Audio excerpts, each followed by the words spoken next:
Okay, just a quick update here. We're going to call this one part 2 of the how-to when it comes to grounding your tube frame to your power supply if you have video ground issues.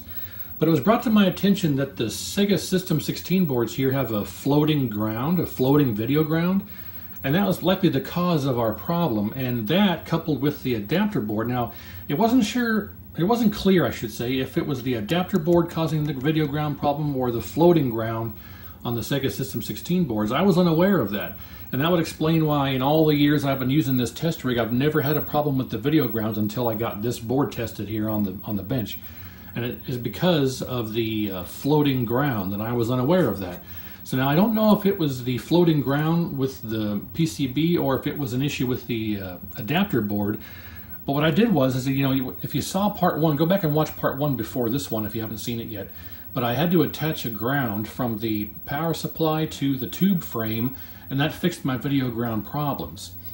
So to remedy having to have this hooked up, now normally you would have to have this hooked up anyway on a real arcade machine by default. This would be grounded to the power supply through other means and stuff normally, and you really wouldn't have ever had that problem or noticed it. But because I'm doing this on a test bench, I don't have a ground from the tube frame to the power supply. When I hooked this up and turned it on, I had that video ground issue. And I solved it by putting this jumper on here. But I installed a actual physical wire from the via on the video ground to the via for the main ground coming off the power supply. And now if I remove this jumper that was necessary before, no change, no problem. I can do this all day long and it stays working properly. So this is no longer needed. I may temporarily put it back on or do some type of permanent install where I ground the tube frame to the power supply, which it should be under normal circumstances, but I never had it. I probably should. I'll put some kind of permanent, that fell off again. I'll have to do some type of permanent installation, but I'll do it later some other time.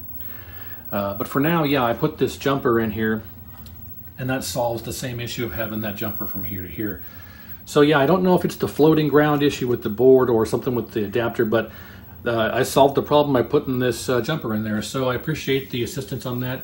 The person that suggested the floating ground to me, you know who you are. I appreciate that.